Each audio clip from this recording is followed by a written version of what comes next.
Yaya esika nyonso nzambaza. Ka pasteur ozomona pasteur na biso boye na boye te ana nzambe. Yo le problème ezaka c'est confier en vérité au bika pe loboko ya nzambe. Yo yepa na nga pasteur, papa, nga kumwa ete, mobali kotoyo, mobala tika nga, papa, ça ne va pas, ça ne va pas. Maman, ngai na tunono motuna moko, libale esimba te, est-ce oza maloba malamu? Est-ce oza na bizaeli malamu? Est-ce obanga babokilo? Est-ce olinga batu? Lelo koma nyonso biso ba pasteur, yango moni e maitsa biso mapeka, toko malolendo orgueil na lokoso. Pour nini? Parce que nyonso ka biso.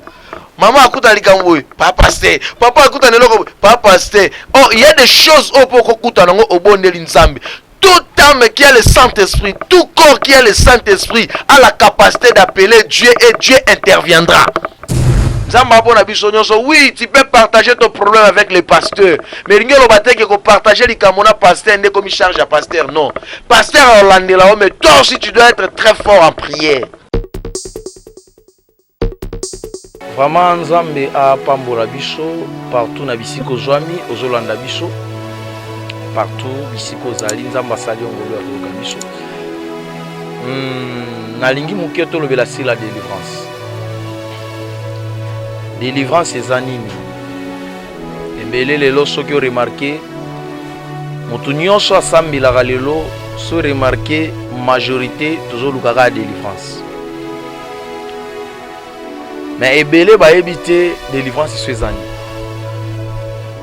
Ebele bayebi te batu bakanisaka délivrance ezaka oke babondeli lelo na église okwei so okwei wana ndo oza délivré. Mais déjà ici namona mutu akoya pendant un mois koya kaka basimba ki akoya kaka.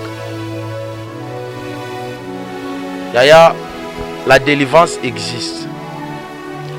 Pendant que na oloba et apena ndeko moko quelque part afandi apena bakokoso. Tu as des problèmes vraiment sérieux et graves. Tu as même consulté des médecins, tu as consulté des spécialistes, tu as consulté des médecins traditionnels, tu as consulté de n'importe qui, de n'importe comment, tu as partout consulté. Mais il n'y a pas une solution. Mais moi je t'assure qu'en Dieu, il y a une espérance. La délivrance est vraie et la délivrance existe. Mais ndenge nini délivrance ekokyo ya na via mutu. Délivrance, nous avons deux sortes de délivrance. Ils ont la délivrance méritée et il y a la délivrance qui se fait par la grâce. La délivrance par la grâce c'est zanine. Délivrance c'est ça le magananzela ngolu eza moto yo ayeba ki neta mambo asambela te.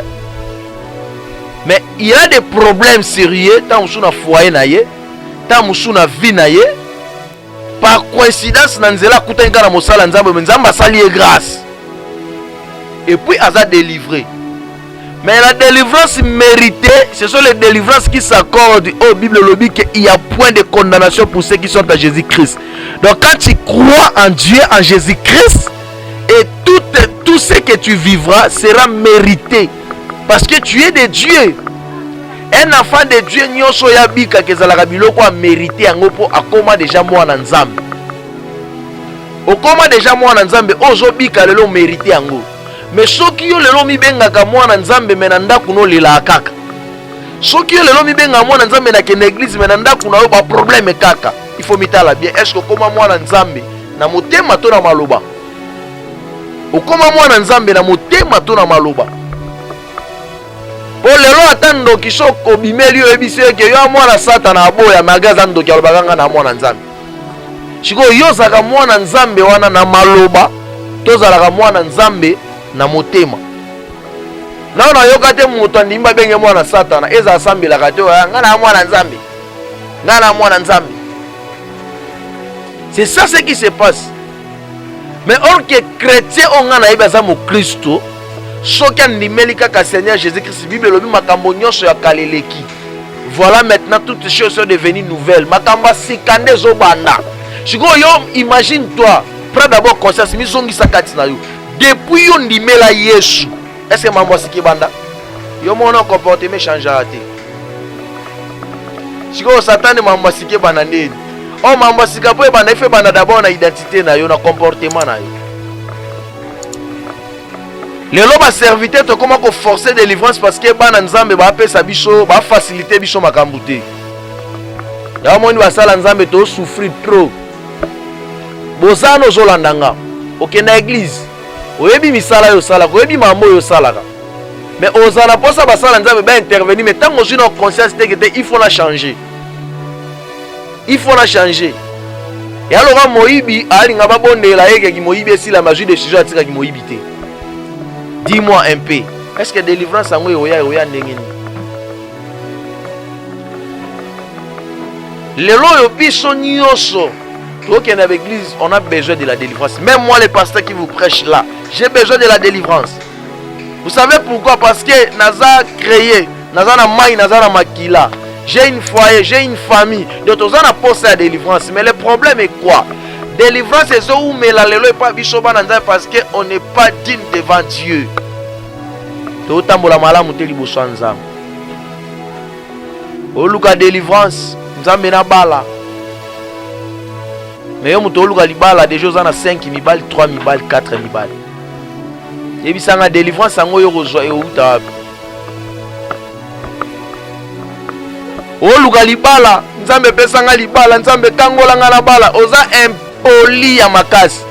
Yo yebisa nga ta nzambe apeso libala, oko finga ta mabo kilo. Oko benga ta ba semeki.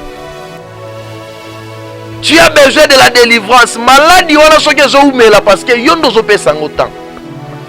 Tu as besoin de la délivrance. Premièrement, délivrance c'est dans la conscience à moutou. Change conscience que j'ai besoin d'être délivré, tu es déjà délivré. Délivrance c'est dans la conscience. Au moni mokolo kozwa likanisi ya otika mabe ya sa malamu délivrance c'est bandi. La Bible nous dit ceci, celui qui a le fils a la vie. Vous voyez, moto azana na mwana ngone Yesu Masia. Et tu as la vie totalement. Et yende moto akwa fragile yo, yende moto akwa kangola yo. O luka délivrance wapi. Nana biso ke l'église yo sambi la délivrance eko yate. Il faut regarder l'église là pour yo kai pasteur wana. Yaya esika nyonso nzamba za. Ka pasteur ozomona pasteur na biso boye na boye te ana nzambe. Yo le problème ezaka c'est confier en vérité au bika pe loboko nzambe. Yo kanisi nzambe na bonzambe na ye ayebi mambo esa ma mokili te. Nzamba ayebi nyonso esalema na mokili mais biso batu nde to compliqué makaba. Change ta vie et tu vivras la délivrance de Dieu. Change ta vie. Change ta vie. Et tu vivras la délivrance.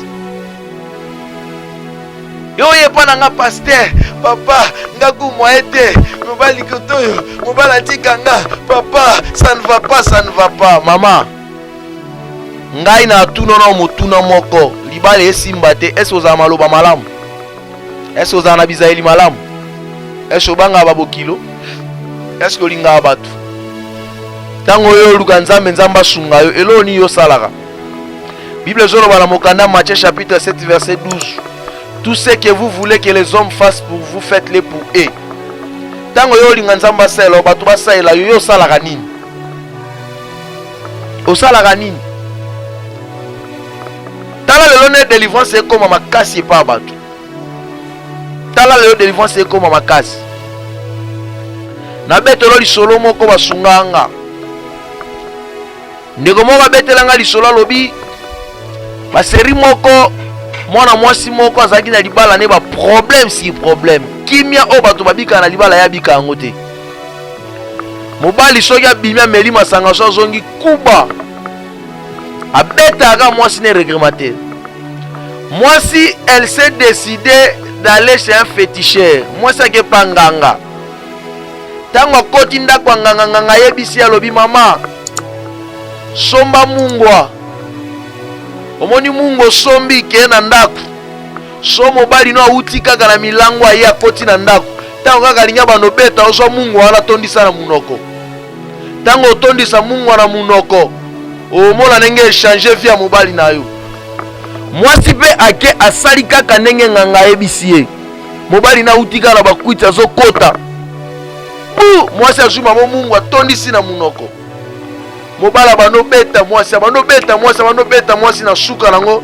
Mobala zongi moko yebisi mwasi abi mwasi na ngalimbisanga. Na bano beto lisute. Lobi mwasi azongeli nganga yebisi papa nganga makambo yebisaki nga penzeza ya solo. Oyebi mobali na ngai azobeta nga na tie mungu wana kana na munoko. Mobala betinga na mona kana suka suki so senga nga pardon. Nga ngai bisa lobi mama. Na tikali ko sa elokisi moko te. Na comprendre ki yondo zaka maloba mabeso mobala aloba. Yango moni na yebisa ko tia mungu na munoko potango abeto ko répondre maloba te. Yango senga ke pardon. Vous voyez, il y a des choses na vie ya mutu, la délivrance ebandaka epa mutu. Délivrance nyonso ezaka ti fona ke pa pasteur atianga loboko asambela nga yango. Que Dieu bénisse notre pauvre maman Olang. Que Dieu la bénisse.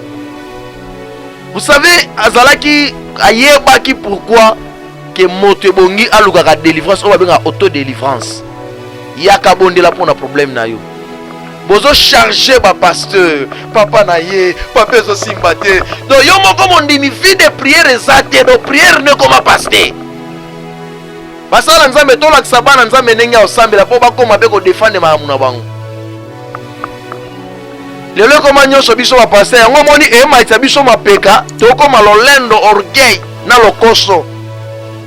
Po nini? Parce que nyonso ka biso maman akuta likambo papa pasteur, papa akuta neloko papa pasteur. Oh, il y a des choses au poko kuta nango obondeli nzambe. Toute âme qui a le Saint-Esprit, tout corps qui a le Saint-Esprit a la capacité d'appeler Dieu et Dieu interviendra. Yaya soko ndimela Yesu zana molimo nzambe so buki mabolongo beleli nzambe pona likambo nzambe ayanola yo. Elingelo bakate il faut pas pasteur. Non. Il y a des choses que les pasteurs peuvent intervenir, mais il y a des choses que toi-même tu dois prier. Tu dois invoquer Dieu. Quand il dit invoque moi je te répondrai. Alors bela ngoka basala nzambe ti. Alors bela bana nzambe nyoso que invoque moi je te répondrai. Yondo sana kutu oyebita nde babondela na tongo te. Oyebine babondela na 12h te. Oyebine babondela na pokwa te. Oyebine babondela na butu te. Donc libondeli na il faut pasteur. Imagine-toi combien de temps on a l'extra la distraction na TikTok, na Facebook, na WhatsApp. Ozo combien de temps ya tanga liloba nzambe? Combien de chrétien?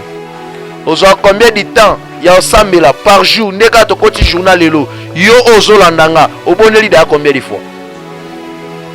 Oboneli combien de fois? Mais tu cherches la délivrance. Bato bakansa délivrance c'est à péter. Délivrance c'est à péter. Sois fort, forte en prière. Obondeli combien de fois depuis journée banditi okoma pourquoi? Non obondeli te mais ebisanga siko sali distraction combien de temps? Bien-aimé, Dieu est pour tous. Zambara pona ba pasteur te. Yango mona na l'église ebisa bana nzambe to bondela be pona so ba pasteur pour dire quoi? Que Dieu peut t'écouter asalinga pe pasteur grâce.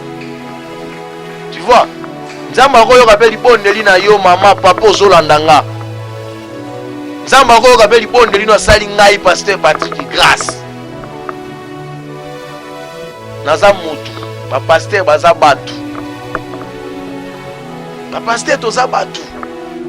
Tu ne peux pas avoir toute chose au Kenya qui est pas pasteur. Na qui est pas pasteur non. Yaya, il va koluka délivrance. La délivrance existe. Moto akangola ka batu ya Yesu et a pasteur ti. Pasteur moko tate misafisha lo bakete na na campagne yaka babeli ba obika bakaka tani ba tambola. Non, c'est Dieu qui fait tout. Nga pasteur na makoki eloko te. Po naza mutu. Na makoki opeso zo lukate mais Dieu est capable. Confie-toi à Dieu. Mi pesa ka na nzambe, c'est confier en Dieu et tu seras délivré. Les ro qui dans l'église, il y a des personnes au baza ba fan na ba pasteur. Il y a dans l'église à la zone et des bébés moni venant ma bébé. Donc pour se revendiquer parce que na umeli ana message ana pasteur na bisu. Na kuni nango elinganga sinde pasteur biso linganga ndoki. Uzandoki. Omi loko. Tozonga na kati ya makomi. Tozonga na makomi. tozonga na makomi yoza na posa délivrance. Je sais que tu souffres, mais na opeso secret moko ya délivrance ka ndenge zingolo kolandanga. Secret délivrance eza ya kozala na confiance na yo pe na confiance en Nzambe. Wana secret ya délivrance. Et là on a tongo, et là on a butu, et là on a pokwa. Avant ça la quoi que ce soit, buka mabolongo no belela Nzambe, Nzamba ya nola. Ozana oza déranger ta musufu va opérer, ozana déranger malade ne si la gâte, ozana déranger yo sopaka base, yo ozana déranger problème songolo zolanda na kaka. Yaya, Dieu est partout. Dieu est partout, Dieu est pour tous. Nzamba pona biso nyonso. Oui, tu peux partager ton problème avec les pasteurs. Mais il n'y a pas de partager les camona pasteur et comme il charge à pasteur. Non. Pasteur Hollande là, mais toi aussi tu dois être très fort en prière. Bien-aimé de Dieu, Nzambo Tobonde Laka, il se confie à tout le monde. Cherchez l'Éternel pendant qu'il se trouve. Cherchez l'Éternel pendant qu'il se trouve, bien-aimé. Lelo oyo délivrance c'est comme il faut to simba yo, il faut kwea, il faut to tutuka, il faut to pasola milangi pour sentir que on doit délivrer. Non, maman na ko yamba yo pe na sambela po na problème ozana ngona bondeli kana lobi Nzambe salamo onongolu pe kangola. Amen. O mona ngalo kana na moto te. Yo pour sentir que la bondelo déjà délivré, il faut na toka rakababa rekabobosh. Donc na bimisa ba langue. Donc na sakola, na tutuka, na simba yo kweya wano sentir que oui, pasteur azana moto. Non, bien-aimé, c'est pas ça. C'est pas ça. C'est pas ça. Donc na simba ope kwei, moza délivré te. Mais Moutou Moussoussou, j'aime ses papas, ses frères, notre frère, le pasteur Moïse Mbi. Ba Moussoussou, ba matati na bangomba e. Ba belela e ayoka bangote o. Dana tomboli kaka maboko pamba. Akitimbangu ayoki lusambo. Bien-aimé, tu n'as pas besoin de forcer les choses. Donc il faut na compte à retraite. Il faut na gêner na misala bon. Non, véritable gêne ezako kima lisumu ko banga Nzambe. So yeko ina ko genete ya okima lisumu ko banga Nzambe sege na o genate. De yo mona gene ezaka okimi ko lia fufu, wala osali nzala, grève de faim. Wala ndo bipesi nzala pamba. Donc ozana masumu ebendo ozana kutu okita gene lelo. Donc ozana programme mabondeli ya 3 jours, mais dimanche de jeu bisa eli kangu na zelanga la sisa mabondeli samedi na butu. Dimanche to okutana. Ça c'est quelle sorte de gene? Voilà gene ndenge ni. Véritable gêne est à éviter le péché. Banga Nzambe. Motogo matangomba bondeli Nzamba yo kiete me yo tomboli loboko beleli Nzamba ya nuli. Bien aimé, tu n'as pas besoin de forcer. Le lot forcer parce que tu banga Nzambe te. Tu forcer trop parce que ko banga Nzambe za mukie. Tala Satan sungi biso makasi. Satan sungi biso po apusa biso musika mara Nzambe makasi. Abimiseli biso ba TikTok. Abimiseli biso ba Facebook, abimiseli biso ba WhatsApp, abimiseli biso ba TV o ba nini do ba biloko na nyonso kapo emema biso na distraction ya kozala musika na Nzambe. Ngana ebile na mboka na biso Congo okute ya na batu bayebi ba programme ya ba série na TV na ba théâtre mais batikalo yeba te ba programme nini oye moko akomitela pa bondela Nzambe. A même pas la programme. Ayebi ke na 17 na ta la série telle. Ayebi que la 15 ans à théâtre tel, ayebi que la 18 ans à film nigérien. Mais il m'a un programme fixité à Nzambe. Pourquoi c'est compliqué ma camp? Yo kasi libala na wana po Nzamba kota makamba délivrer kota délivrance na ndaku na yo. Il faut que ba passer banyata matambi. Non. Donc yo po kota jeune kutu okila ka onde tolobe la jeune opo okila ka il faut passer un peu ce programme. Donc yo moko ndo mona bitumba na ndaku noko bateke te 2 jours on a bondela ka Nzambe na kila na bondela ka Nzambe. Donc yo kunda osate. Ngalo barango bien. Moi je ne peux pas avoir des enfants de Dieu au bazar fainéants dans mon église. Fainéants en prière, des inaptes à prière. Na lingina ça na ba figurer. moto ke likambo yeli na tongo teleme buki mabolongo nzamba ya noli ayeka ka pesi témoignage moto likambo teleme na poko teleme buki mabolongo nzamba ya noli ayeka ka pesi témoignage. C'est ça un affaire de Dieu. Yango mona bokomisa nzambe lokwa nzambe ya biso ka ba pasteur. Donc nzambe ngondi yazaka ya binote ka ya biso. Ka ya biso non. Ondimela Yesu lokola kolo pe mobikisi. Nzamba za pe ya yo. Tu vas proclamer la délivrance. Yango nazo bondela nzambe pona yo ozoyo kanga. Tika nzambe nango asali yo grâce ya kolanda nga okangolama. Nazo bondela na yo ozoyo kanga. Kana mokola lelo zwi grâce ya kolanda nga, peu importe nango. Nzamba lola a intervenir kana au nom de Jésus. Bien-aimé, Dieu existe.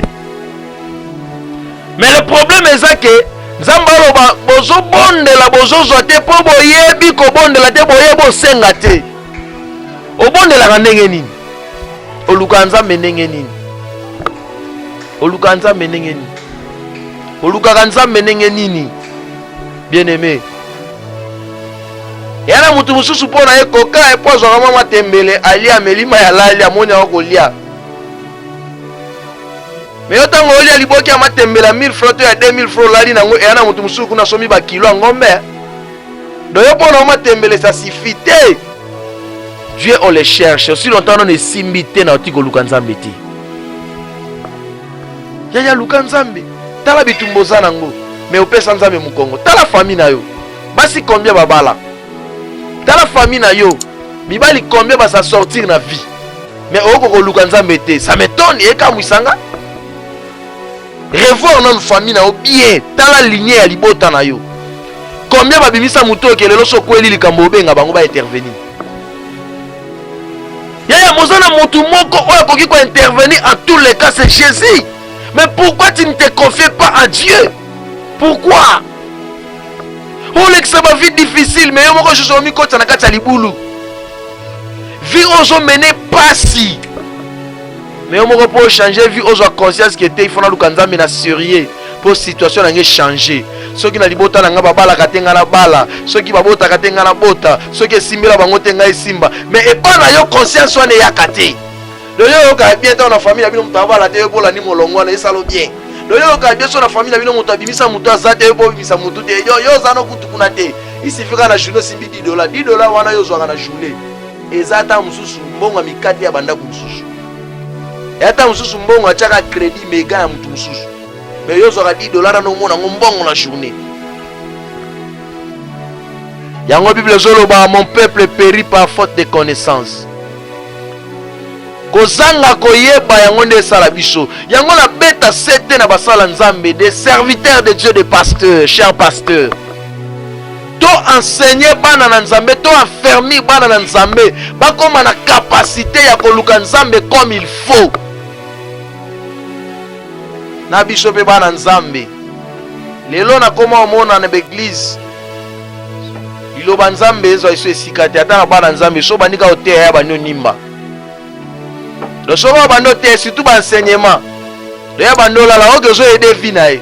Et ala mutu mususu akenda église mais binde basambila ati. Akenda église mais so tunie ba te yakini na yebi kute. So ka yeli bonde la yebi kute mais akenda église. Yo zo luka délivrance wapi délivrance ezana yo. O lukela ngo wapi? Bien-aimé. Ozo lukela délivrance wapi? En tout cas, nazo bondela na bolingo Nzambe. Nzamba pesa o makasi. Yo moto saki na makasi ya osambela te zo makasi ya osambela. Obana kokotanga Bible te zo makasi ya otanga Bible au nom de Jésus-Christ. Obana kokoka kobanga Nzambe te. Nzamba pesa o makasi ya tala. Sala effort. Sois conscient si le bas trop c'est trop. Est-ce que moto moko ko le bas trop c'est trop place ça? Le bas trop c'est trop. Il faut venir échanger et pour échanger et dépendre de yo. Sois décision, lève-toi, prie Dieu, cherche Dieu. Yaya, Nzamba partout, tu es l'enfant de Dieu. tu as la capacité de vaincre, c'est Dieu peut changer la situation na yo. Comment bino ka bolela kaka? Comment ka yo nde simbaka te? Oseka kana po vandi na bato oseka. Mais so bato baza to vandi na ndako komo lela. Moteme komo zoka. Mais on trouve un normal. So ba benga to ko mela to kepe mbango. So ba benga to kende kuna kutu ba tonto ba yake okepe mbango. Mo bosa na kena butu tango yo zonga na ndako bando lela. Pourquoi so maelete? Ko vivre le ko voisin te. Pour famille na yo za famille voisin te. Vivre vie na yo. Bondela nzambe par rapport à oyo kutanango. Par rapport à obano baleka nango. Lelo za raro mona baboti babondela pona bana. Yango moni bana ebele ba beba.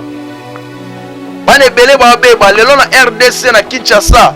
Bana ba 15 ans bakomo bunda kuluna, bana ba 12 ans, bana ba 13 ans ba bunda kuluna. Pourquoi? Parce que leurs parents ce sont des lâches. Veuillez m'excuser s'il vous plaît. Nzambo pesa bana bomba bango pe na molimo. Luka délivrance a bana yo, luka délivrance a libala na yo, luka délivrance a misala na yo, luka délivrance. Tika makamona ke luka pasteur ki ngani place tel, na ke luka prophète ki ngani te. Kana ndaku na yo buka mabolongo belela nzambe. Dieu est capable. Dieu est capable, Dieu est pour tous. Nzamba pona biso nyoso. Ozana Saint-Esprit za mwana nzambe belela nzambe. Nangina bondela pona mutu moko pona zo clôturer awa. Et si kozwami ozi loboko na mobalo tie na motema na yo. Je vais prier mon Dieu. Dieu va te faire grâce. Je ne sais pas ozana problème nini. Na yebite likamoni ne tumisa na yebite vie abana, na yebite foyer na yo. Mais je vais prier seulement Dieu. Il y aura des choses qui vont se faire. Na bondeli. Ça loboko na mobali na motema. Éternel est Dieu des armées. Le tout-puissant. Nzambe abikeke nyonso. Nzambe abengaka na kozalisama makambo ezala te ezala. Je prie au nom de Jésus-Christ de Nazareth. Moto nyonso zingolu ya kolanda biso na tango oyo. Bisika nyonso zwami. Et problème nyonso azanango, situation nyonso azolekisa. Au nom puissant de Jésus-Christ de Nazareth, loboko na nguya tata ekangola. Et bikisa, et fungola ba porte, et changer situation, et benda bolam, et kotisa ya malamu na kati ndako moko na moko pe na fia moko na moko. Na kombo na Yesu Masia ba onyoso balinga ba leka na opération. Sambo sala opération sa cicatrice. Ba onyoso satana tsaki bango na calcula kufa. Ba bima na kundono de Jésus-Christ de Nazareth. Ba onyoso satana calcula ki bango na mabe. Zambe projet satané za la confondu. Dans le nom puissant de Jésus-Christ de Nazareth, ndeto bondeli bongo. Amen. Tika nzamba pambola biso tozo zela yo na ba commentaire soza na mituna tuna soza pe na likamba koloba loba numéro pesa wana soki polingi o benga biso tokosola na kimia et puis tokolandela yo eza na ba prière tokorienter yo tokopeso ba enseignement tokotalisa ndenge nini okoluka nzambe et puis nzambe aozanga te na osalela yo. Tika nzambe apambola bino. C'est votre humble serviteur, votre frère, le pasteur Patrick Lipuku Apocalypse. Merci Nzambe a Pambola Biso. Merci.